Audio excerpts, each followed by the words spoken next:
Welcome to an episode of Spill the Beans. Today I'm sitting down with Ford Smith, who's a local real estate investor, wholesaler, flipper, young dude. I think he's 27, 28 years old, here in Charleston, South Carolina, and doing 7 figures net annually in his real estate business. Despite what happened with the market in 2022, still did over 7 figures, and he's crushing it and on pace to do many times that this year in 2023. So I'm excited to sit down with him.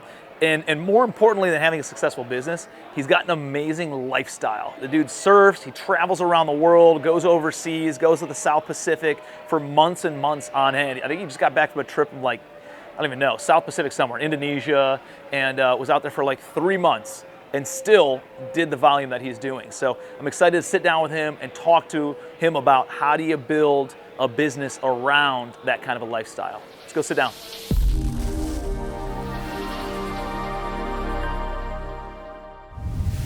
Ford, what's up, buddy? What's going on, Tim? Thanks for having me. Appreciate you being here, man. Yeah, so welcome to Spill the Beans. I want to sit down with you. Obviously, we got to know each other through the local Real Estate Investors Association. We got a lot of good buddies and heard nothing but good things about you. So it was cool to kind of finally meet in person the one time and stay connected on some stuff. But dude, I want to hear about your entrepreneurial journey, right? This is all about sharing the entrepreneurial journey, how you built the business, how you built the team. If you want to talk about those pillars of business like marketing and accounting or cash flow management, any of that kind of stuff. And really what I want to dive into is your lifestyle design, right? Yeah. I think that's something where people really miss the mark. And business, no play. Yeah, man. And they end up building a life around their business as opposed to a business around their life, right? I'd much rather see people focus on, being happy, once you get to a certain income level, it's money doesn't make you happier, right? Yeah. And people think, if I'm if I made another $10 million this year, it wouldn't change my life at all. It wouldn't change my happiness, wouldn't change any of that stuff. And so it's why burn the candle at both ends in order to try to make that happen? So anyways, before we get into that, let's share a little bit more about your story. I don't even know your background. Yeah, so I'd love to hear that. Definitely talk about my background. If you want me to start basically from my first job, I could do something like that if you want. Yeah, dude, just talk about how'd you become an entrepreneur? What did that look like? What were the entrepreneurial influences in your life? Why did you go from a job to starting your own business? What did that process look like? Yeah. Well, the first thing I can remember was back in elementary school, I used to have this crayon box, crayons, whatever you want to call them. But I would walk around, those old clear boxes, and I would have rocks, candy, whatever it may be, and I would literally walk around the playground selling it. And at the time I didn't think anything of it, but now looking back, say hopping on this podcast, looking back, tracking backwards, maybe that's where it started. Yeah. You know what I mean? From there I worked tons and tons of odd jobs. I was a line cook when I was 14. Okay. I did landscaping. I worked on boats. I moved over. I think we all kind of do that, right? Yeah, we all kind of do a hodgepodge of miscellaneous goofy stuff in order to kind of get a feel for things when we're younger. Exactly. So I'd say I wasn't doing a ton of entrepreneurial stuff when I was younger, but I would always, let's just say I would work 6 months and then I would take 6 months off. So I'd be working, let's say 6 days a week, 12 hours a day, stacking cash. And this is, when I was living overseas. Were you always a pretty good saver? That's the best thing. I've always been the best saver. Were your parents savers? Yeah, they were savers too, and Yeah. I've always been I'd say that's the biggest thing I'm good at is not spending money on bullshit, saving my money and putting my money towards stuff that I like to do. Bro, it's something very, very difficult for most people to do, right? Making money's not that hard. Saving money's difficult.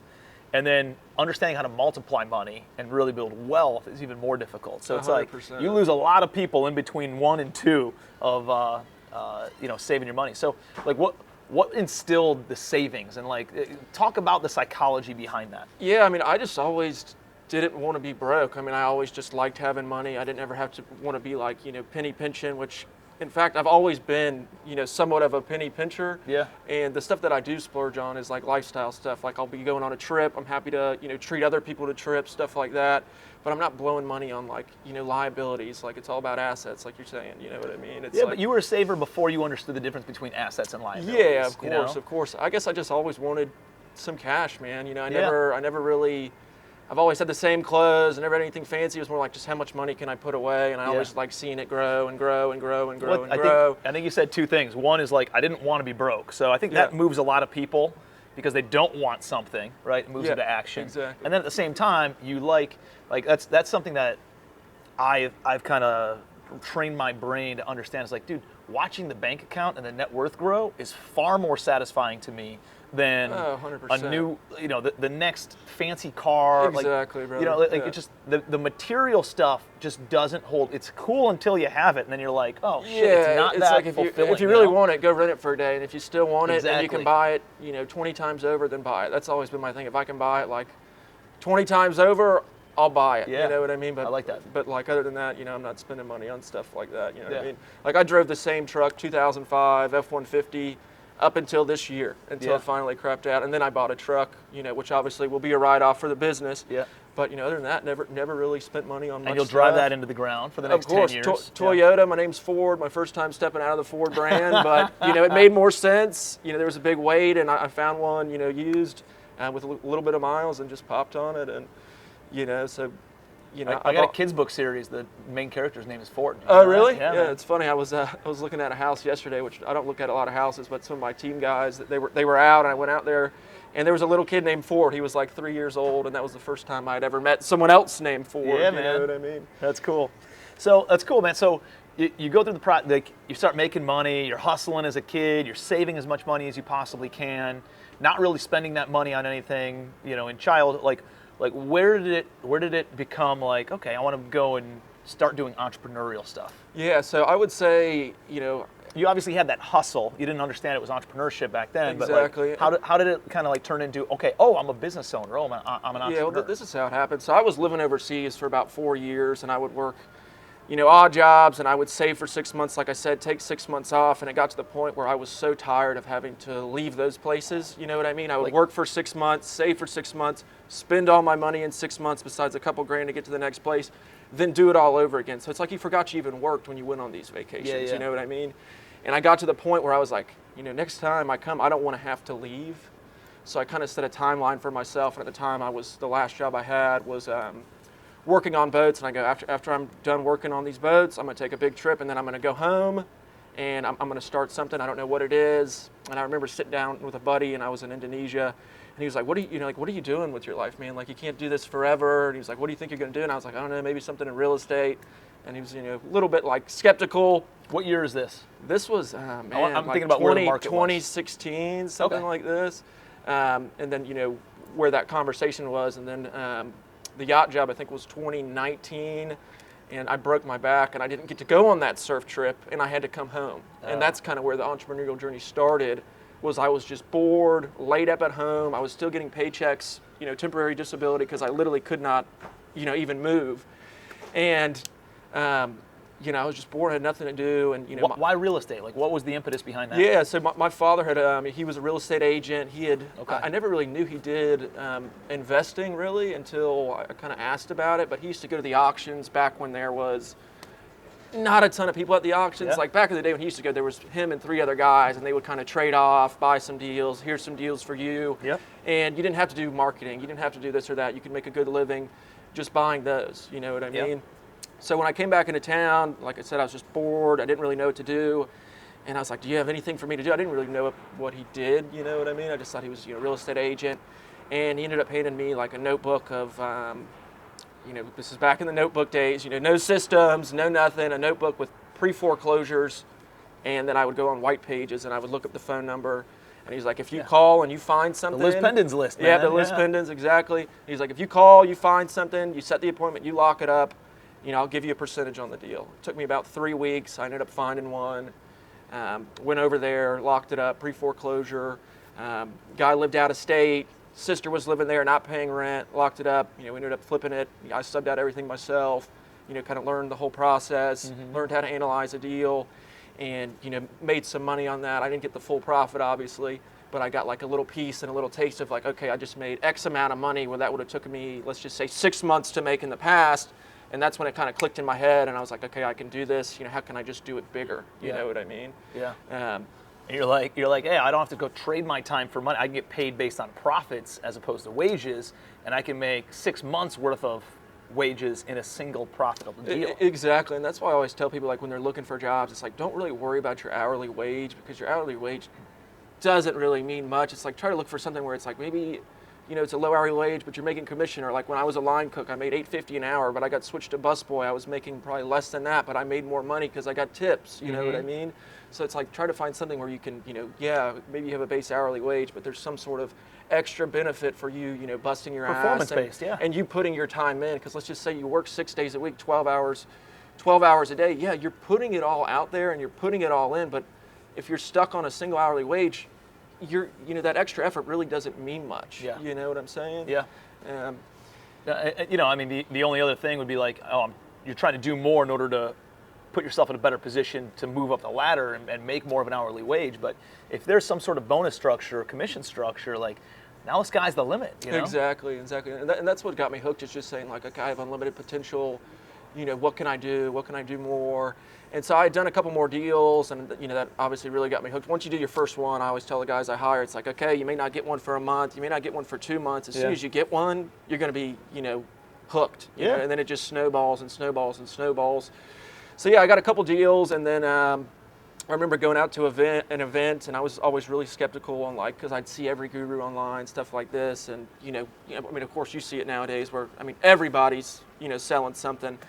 And I was always skeptical, and finally I was like, screw it, I'm gonna go on one. It's $1,400. Like, what is there really to lose? Let's check it out. And I ended up going, and I didn't get like it was like a mastermind event kind of event? Yeah, it was. I don't know if you know Bill Allen or whatever, but the flip hacking or it's really to get people there to sell them to the next thing. Yeah. I didn't buy into the next thing, but I took away some good value. Something from their presentation about running appointments.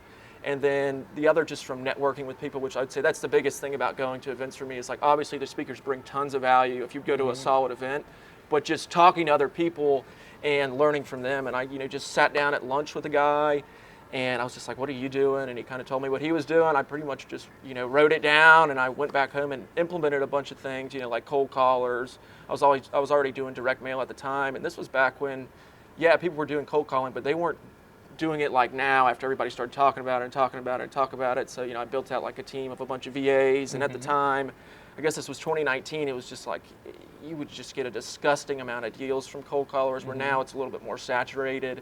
And, the response to the overseas cold callers, I think, isn't as good as it was before. Right. But, was able to scale in that real first year. I'd say I was in business for about 3 months. That, I'd say my real first year, we were able to scale to I did like a little over 40 deals, and my goal. It's a good first year, man. Yeah, it was pretty shocking, to be honest. Yeah. But I literally was doing everything myself, and I worked to the bone, and I just wanted it. And I mean, that was the last podcast I was on, was during that time, and I actually went back and watched it last night just to see the growth. Yeah. And it's just crazy to see, from I guess 2-3 years, what happens. It's important, man, because in the days of social media, like all you're doing is comparing yourself to other people and where they are in business and where I'm not in business. And even if you're doing more than them, you're seeing them do deals, and you're like, I need to go do more deals. I know, or so like, why wasn't that my deal? I will say social media is extremely toxic, I think. I mean, obviously it's a great tool to use. Depends on how you're using it. Yeah. Right? But for some people, I try to I always say, focus on what you're doing, stay in your lane. Like, totally. Obviously, if you can learn from people and you can give them value and you guys can trade value, great. And obviously, amping other people up on social media is, fantastic. Like just, sharing the vibe and like, go, you go. Like, I always love amping other people up and just say like, how can we push each other? Yeah. But when you do start comparing yourself, which I try not to do at all. I'm like, I'm doing my thing. I have my vision. These guys may be doing, these different asset classes that I'm not in, but I have a vision. And once I create this vision, I'm going to step off to do something else. Yeah. You know what I mean? And that's the key, is like, you're not comparing yourself to other people. Like, that is the thief of joy, is comparison to other people. Where really gratitude comes in is comparing yourself to you. Exactly. You going back 3 years, 5 years, and watching, hey, here's where I was, here's where I am. Man, like, this has been amazing to see that much growth in a handful of years. Like, I never thought I'd be where I am if you asked me 3 years ago. It's incredible. It compounds so rapidly, and we all overestimate what we can do in 12 months, but we grossly underestimate what can happen in 3 to 5 years. It's hard to even look that far, to be honest. Dude, it is. Yeah, it is, really because is. the stuff changes, and the opportunities change, and the growth compounds, and the relationships compound, and the money compounds, and the opportunities compound, and like the snowball effect sets in. But dude, if you put your head down and you only compare yourself, then all of a sudden this sense of gratitude comes, and you show up different, man. You show up different to 100%. appointments and life, and you're just happier, and you don't have to deal with that nonsense of comparing to other people. And you got to take a step back sometimes, because I'm one of these people, like it's always me versus me. Like, it doesn't matter what I'm doing, like I want to do better and better and better and better and better. But sometimes you got to take a step back and say, okay, like this is where I came from, this is where I am now. I know there's a book about it. I can't remember the name of the book, but it's like when you're stuck, it's like being stuck in a rut, but you can also like take a step back and be like, okay, this is where I came from. If you're comparing yourself to right now, to like all these other people, but if you take a step back and compare yourself to where you were 3 years, that's what it is. Yeah, the gap in the gain. So you want to be in the gain, not the gap. Yeah, man. Yeah. And it's easy to get caught up in the gap mentally. It's super easy. I will say that. But if you can literally just, every once in a while take a step back and appreciate, where you came from, your humble beginnings. And that's my biggest thing, is always stay humble no matter how much business you're doing. Treat everybody equally. I don't care if there's somebody who hasn't done a deal yet, or they're doing 100 deals or whatever. Treat yourself, treat them the exact same. And I think that's something that a lot of people, don't do. They may see, let's just call it a new wholesaler comes on the scene, and nobody wants to be friends with him or whatever because he's not doing big business. You may think you're better than him, but those are the people to be friends with. If you're friends with them and you're the only friend, they're going to bring you the deal. You know what I mean? So I would say that's huge. How do you make sure that it's not somebody? I mean, because I'm the same way. There were people who helped me through the ranks, and what I found though is like, it gets to a point where there's a lot of people peppering you with questions. Can I take you to coffee? Can you answer this? Can you send me? And like, dude, I try to answer every single message and that's good that gets sent to me. But I've had to say no to hopping on a call. I've had to say no to meeting for coffee. So like, I try to be. You got to be respectful of your own time. 100%. And at the same time, respectful of other people who are on the come up. And dude, not be a dick to them. And at the same time, understand that you can't possibly give your time to everybody else, because then it takes away from you personally, your friends, impossible. Your family, right? And so like, I'm sure there's people who pepper you with questions. How do you meet with everybody for coffee? No, definitely not. So I won't meet for coffee. I won't do anything like that. I may hop on a call. Usually if someone hits me up on Facebook Messenger or something like that, that's usually where you probably see most of the stuff come in.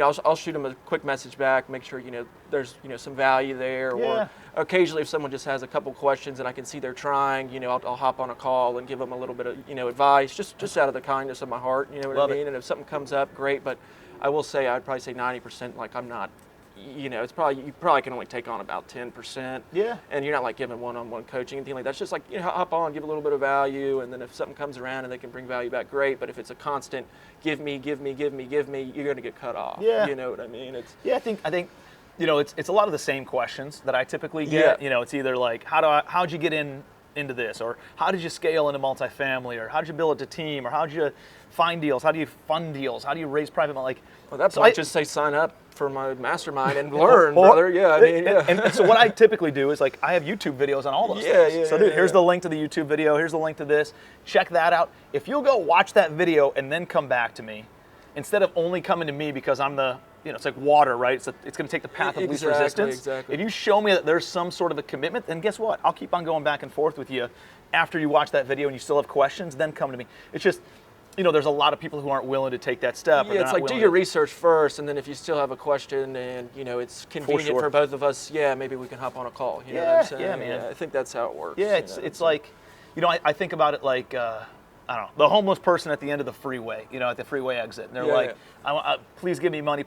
I don't know if they're going to take it and buy a shaving kit with it and deodorant and get a job, or if they're going to take my money and go buy liquor and drugs, And so I do the same thing with my information and my time. Is like, I don't know if that person is worth, what are they going to use the information? Are they just going to bleed my time for an hour? And then not make any moves? And then never do anything with it? Dude, that's an hour that I could have spent with my daughter or my son 100%. Or walking my dog or taking my wife on a date, and versus the person who I know is going to take the information and implement it. It's hard to do. It's hard to judge that. But exactly. How do you do those two things? So that's always like a trying. It's definitely hard, and I will say, balancing act. I've had I had one guy.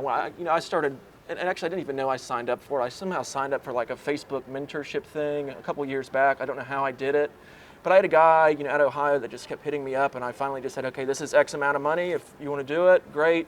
And I think that was the last person I did. But to see where he's at now, is amazing. So That's cool. I would say that was super cool for me because, I gave him the information, I coached him, and I actually, like, it was 3 months, and then I took off to Costa Rica for like 4 months, and I disappeared. And I was like, you don't have to pay me or anything, but to see him go on now, and he's killing it. I love it. There's definitely like you get a sense of fulfillment from that. For sure, man. And being like, dude, he's already got 3 of the codes on the lock dialed in, and you're the 4th one that opens it up, opens the vaults, and creates that opportunity to be the catalyst that either gets him going or gets him to that next level. Like, that's a really empowering and fulfilling spot to be in, which is why I coach, right? It's not because I need the money or 90% of my income comes from doing deals, but I do it because it checks 9 out of 10 fulfillment boxes for me personally, and it's cool to like be the catalyst in a lot of those things and help people with hitting that next level, what they want to hit in life and business. For sure. No, so I completely agree. So, dude, let's talk a little bit about the market. What have you seen?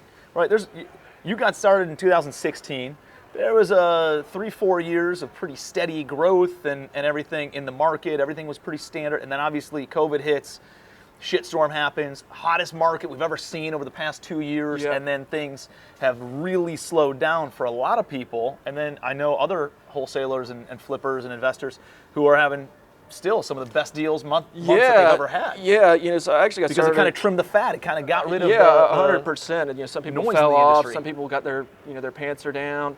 And I actually started around I think 2018, 2019. But I'd say I'd say in our business we can work in any market, and that's what I tell my guys. Like, don't listen to this, that, and the fourth. Yeah, market may be going down. This might be happening, but I started before Corona. You know what I mean? I saw when Corona hit, everything had a standstill. I was holding a crap ton of properties, and I was like, all right, let's liquidate. I didn't know the market was going to jump up like a crazy person. You know what I mean? But it did. And props to anybody who held a bunch through that because they made a good bit of money. I mean, I remember I had one deal. I think I was like, all right, I'm not doing it. I wholesaled it. I made $5K. Market jumped. They made $150K on their first flip. And I was just like, oh, man. But what I'm seeing like right now is, your deals just got to be deals, obviously. Like, I'm a flipper and I do wholesale, so I see both sides. You buy and hold anything? Yeah. I don't got a ton of rentals, but I have like 8 rentals. Yeah. And most of them I bought back when and I wish I would have kept more. It was like in the year prior to Corona. In the Corona year, I was all about hitting a monetary goal, but everything I could have kept as a rental pretty much. You know what I mean? Where now it's a little bit harder with rates and, everybody's talking cash flow, but I challenge you to really find a flip. You got to be in that 100, something range, like in, the North Charleston, for it really to work in cash flow. Yeah. And a lot of stuff that I'm picking up is like. It's hard to cash flow stuff that's over $200,000. Exactly. It really is. $200 grand. It really is. But what I'm seeing is on the flipping side, obviously, I had 10 properties that were on the market towards the end of last year. It's almost like my contractor finished them all up at once, and we kind of missed the height of the market, but we bought them way back. So we still ended up selling them for more than we thought. But obviously prices have dropped. You're having to give closing costs. There's not multiple offers. Things are sitting for longer. You may have to drop prices. I have one on the market right now that we've dropped. We're just trying to get things sold. You got to be realistic. You know what I'm saying? And then on the wholesale side, that's a key part, man. It's like you just got to be realistic. Dude, people they hold on. They're too stubborn to drop the price. And if you're a business person, you got to understand the market shifted. Guess what? You're going to get caught with some that you don't make the money on, or maybe even you lose some money on. But it's not about that singular deal. It's about the overall picture of how many deals you're doing, staying consistent, doing base hit after base hit after base hit after base hit, and some of them are going to end up being outs. Some of them are going to end up being doubles, triples, and home runs. Exactly, and I almost compare it to like an Easter egg hunt because when we were kids, our Easter egg hunts were a little bit weird. It was like some had some pennies in it, some had a dollar bill, and some had notes. You know what I mean? So it's like you pick up an Easter egg, maybe some has a penny, some has a dollar bill, and some has a note. Yeah. Like comparing it to real estate, maybe one's like a base hit, maybe one's a big hit, and one's a lesson. You know what I mean? The ones with the notes are lessons. You know what I'm saying? So, and I always say, like, I hear a lot of people saying, like, oh, if I'm not going to make X amount of money, I'm going to hold this as a rental, and it might be a $400,000 house. I'm like, you're really not going to cash flow on that. You're probably better to take a $10,000 hit or make that $20K, or maybe you're going to think you were going to make 70 or 80 and just get it off your books. At least that's my opinion. Well, dude, there's an opportunity cost, right? Because now it's not only like, hey, that thing's not making money or it's losing on a monthly basis or you might have to write a check for it, but it's like think about all the negative sentiment and like brain Yeah. energy that goes into negative thoughts. You don't need those bad vibes on your plate. Exactly, man. dude. Like, Just get it off. wipe your plate clean. And, Go get some good wins and re-energize the team and yourself and your investors. and we were lucky, like we didn't have anything where we lost money on, but like most of our stuff's off our books. I got like one house on the market right now, like 3 we're renovating, tons and tons, that we're wholesaling. But as far as wholesaling goes, what I'm seeing is, I mean, it's just got to be a deal. You can't be doing this like back in the day. Maybe you could sell stuff that really wasn't the best deal. You know what I mean? But I mean, people were just basing, buying deals, basing that it was going to appreciate. Maybe there was like a $30,000 spread. It was going to jump to 50. Where now that $30,000 spread could then go down to 10, or maybe it could go down to 0, where you could lose your pants. So you really got to be careful about what you're buying. We're still able to sell all of our stuff, that we are wholesaling. But I would say, some stuff you make great profits on. Some stuff you're going to take a base hit at 10,000, and you should be happy with that. I mean, if some of those, they'll compound. I mean, they'll pay for your marketing, et cetera. Obviously, everybody wants to make a bunch of money, but you also got to see your customers making money too, or they're not going to come back. Bottom line. For sure. Are you wholesaling mostly to other investors? Yeah, we're like I have Better than flipping and selling it to an owner occupant? Well, no, I'd say we do about 50-50. I just had so much on my plate last year that I was just like, let me get all these sold, where now they're kind of all sold. So now I'm like, all right, let me start taking them back on. So I got 3 that I'm actively doing right now. 1 that's remodeling, probably 3 more that we're closing on. Let me see what I got. I got a book. We got 28 total right now that have happened this year. 7 have closed, this year. We got 3 under renovation, 1 that's listed, 8 under contract to assign, like they are under contract already to assign. To the end buyer. Yeah, exactly. 3 we're buying, and then 5 that we just got under contract that we might sell, we might keep. I just haven't decided yet. So we're filming this the first week in February. Probably won't come out for another 30 days or so. Yeah. But dude, you got that many deals in the first 35, 40 days of the year so far. Yeah, and I'm sure some of those started, at the end of last some year. were at the end of last year, but spilled over, but definitely. So I started with. What does your team look like? Yeah, let me talk about that. So originally it was just me and my father when I was doing a good bit of business with him. I don't do as much. We still do some stuff together, but he would handle the construction, listing the properties, and I would handle obviously finding all the deals. I created all the systems, all the marketing, all that type of stuff. I mean, that's just not like he didn't even know anything about that. But I mean, he obviously knew what a deal was, what a deal wasn't. And now it's a bit different. You just got to the point where I couldn't handle it. I remember having a pipeline of leads and just sitting there like I can't fucking call anymore. I can't do it. You know what I mean? I can't even. There's so much money to be made, and I can't even handle it. You know what I'm saying? And I made some. My first couple hires were like part-time people. People had been furloughed during COVID, stuff like this. They were great guys. Some of them got deals, some of them didn't. But at the end of the day, they didn't. It wasn't the best time, and they had to go back to their normal jobs.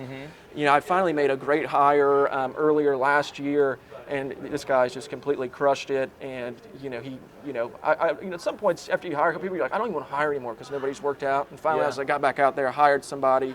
They worked out. Who does your hiring? You? I just did it off Indeed. You know what I mean? Yeah. So I picked up a good guy. He's been great. He's almost like a carbon copy of myself, which is what you want to create as far as like sales, because I'm like all about sales, acquisitions. Like that's my wheelhouse. You know what I mean? So to be able to teach someone else that and see them succeed has been amazing. And then since then, I've hired on another guy, and then I just hired another guy about 3 weeks ago. So I got 3 guys in the office with me. We're down 4 minutes walk away from here, so on East Bay Street.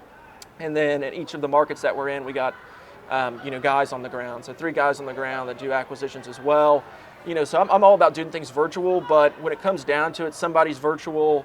But I got someone on the ground that can go to the appointment. Most of the time, I'm going to beat out someone who's completely virtual, to be honest with you, just because I can show face. You know what I mean? Yeah. And I got local boys on the ground, who are from there.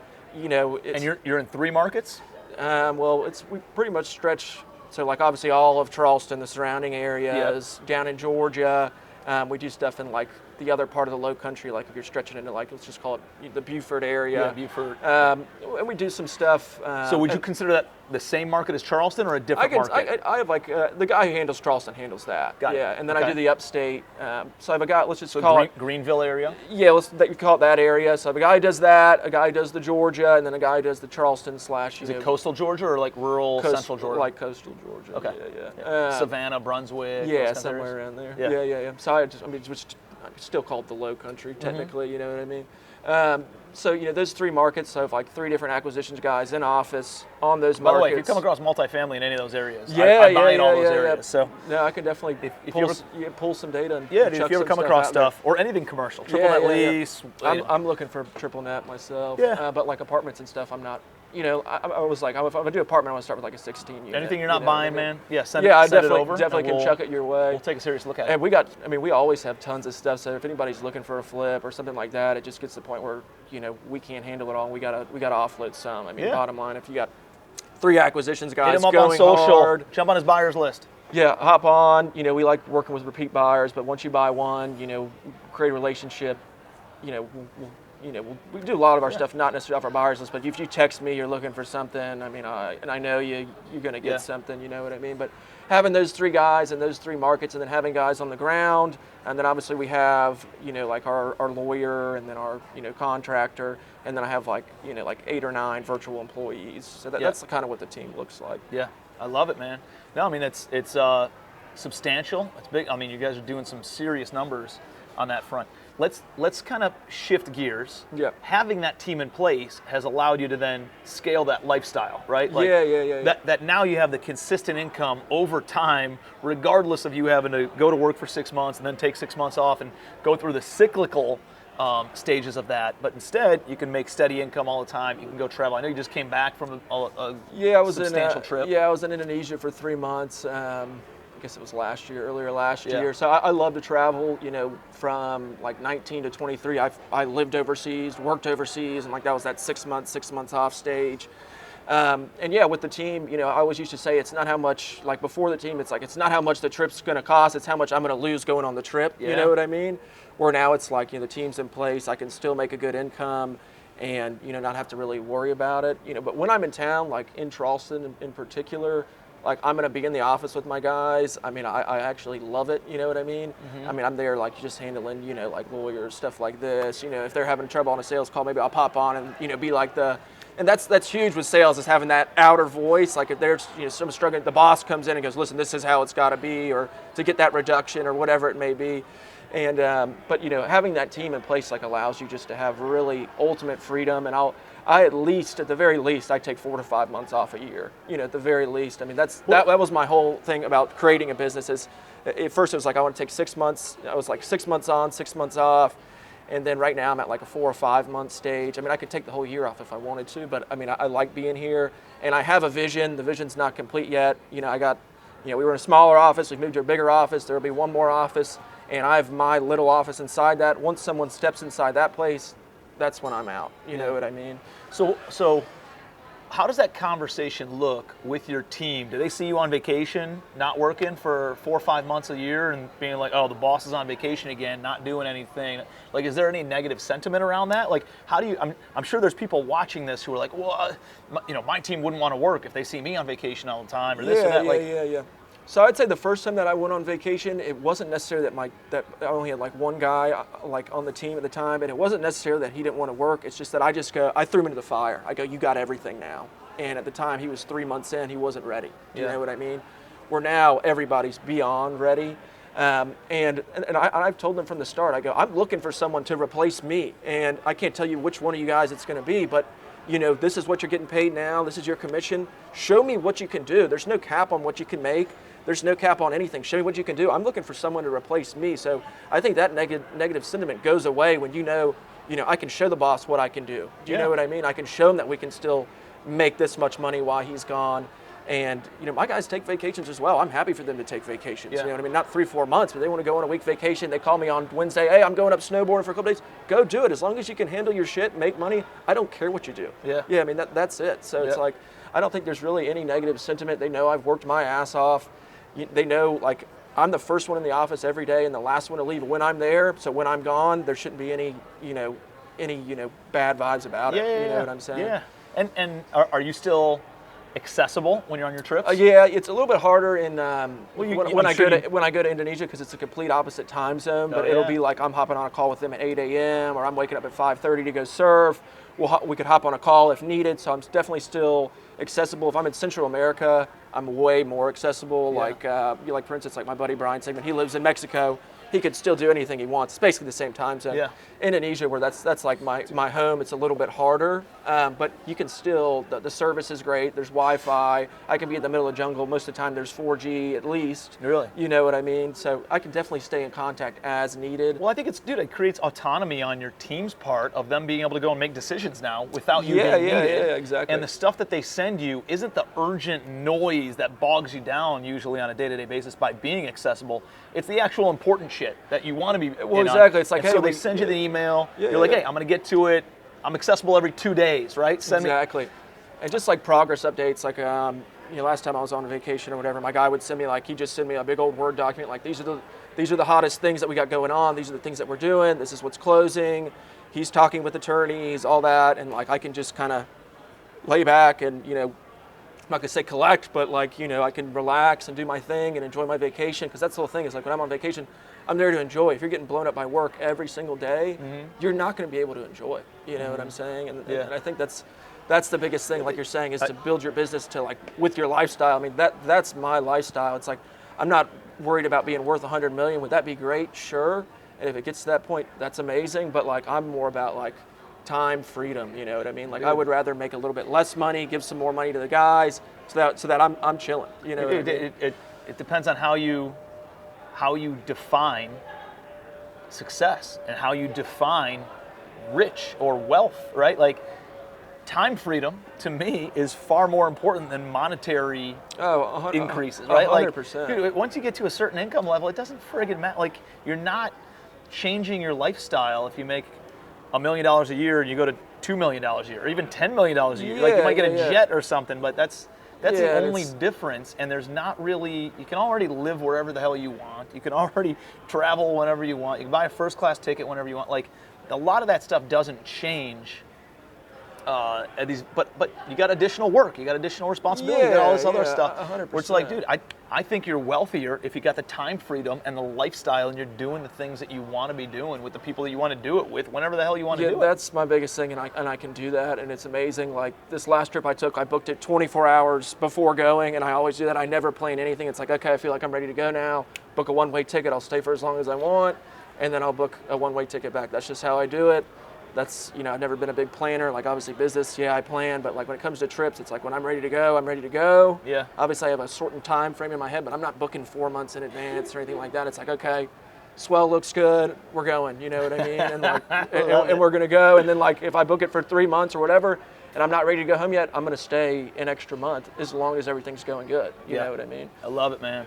No, dude, I got a ton of respect for what you built and how you live your life. I think it's really cool seeing somebody who's not just driven by dollars all the time. Obviously you are in some capacity, but it's not about the dollars. It's about what do the dollars do and what kind of lifestyle 100%. Can it provide for you and for the ones you love. So I think that's critical. So let's wrap with this. Where do you see the next 12 months, 24 months? Not in the market. I don't really care about that. There's always going to be opportunity and obstacles regardless of what market. But what are your personal goals over the next 12 to 24 months? Just what do you want to accomplish? What are things that you want to do, and how do you plan on achieving those? Yeah, so I'm 27 now. I set a goal by the time I'm 29. I want at least 25 rentals, which is really achievable. Obviously, I got monetary goals. And that 25 rentals.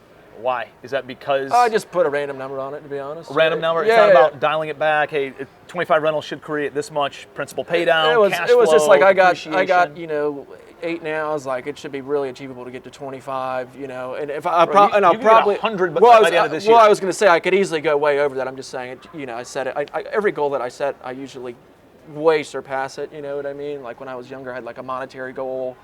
Or that year we did 40 deals, I was let's do 12. Yeah. And then I did 40, you know what I mean? And so I think in the next, 12 to 24 months is really the biggest goal is being completely out of the business, which I basically am. I just want to get 2 more guys on, step back, and then, I just bought a plot of land over in Indonesia, and I want to start, building some stuff over there, spending a lot more time over there, enjoying myself. Obviously monetary goals. I want to smash last year. I mean, last year we did really well. We did 45 deals. I'm not going to say an exact amount, but obviously netted over, 7 figures, you know what I mean? But I want to smash that out of the water this year, and we're well on our way. Like it's, like you said, it's February now. We're on 23rd deal, so hopefully, we'll smash it. And really just creating more and more of a lifestyle, man, and helping my team members. I just want to see them get as rich as possible and also live the same lifestyle that I live. So it's like they don't have to be in the office, but I love the office environment. Yeah. But if they can get to where they feel comfortable working from wherever, that's fine, as long as they can still generate and produce. So it's not only about giving me that lifestyle, giving them that lifestyle, making the whole team wealthy. Obviously, getting some more rentals and building capital, and then also trying to branch out into some more asset classes. Like you say, you can easily pick up 100 doors. Like right now, I'm just I want to get my flipping business and my wholesaling business, et cetera, exactly where I want it to be, so I can give my undivided attention into these different other opportunities instead of being 10% in. You know what I mean? I'm a 100% guy. You know what I mean? I want to be 100% into it. You know what I'm saying? I love it, dude. Well, dude, it's exciting to watch, and proud of what you built, man, and the way that you're living your life. So you're a big inspiration to many, many people, and myself included, man. I love the way that you're prioritizing the things that actually matter. So it's awesome to see your business growth, but more importantly, your lifestyle. So. Yeah, and I appreciate you having me on, Tim. And I look forward to seeing dude. you at an event soon, brother. I know, man. Yeah, man. Thanks for having me on. Hey, hope you guys got a ton of value out of that. Please share this video with somebody else who is lifestyle driven like Ford. He's a great dude, really understands his priorities in a world where there's a lot of noise and a lot of shiny objects and a lot of getting pulled in different directions. Understanding exactly what's important to you, I think, is really, really critical. So appreciate you being here. Give me your biggest takeaway in the comments section. And if you would, hit the like button and subscribe to the channel. We're always trying to give a ton of great value by bringing on amazing entrepreneurs for Spill the Beans every Sunday and dropping other content in the middle of the week. So appreciate you being here. See you next week on Spill the Beans.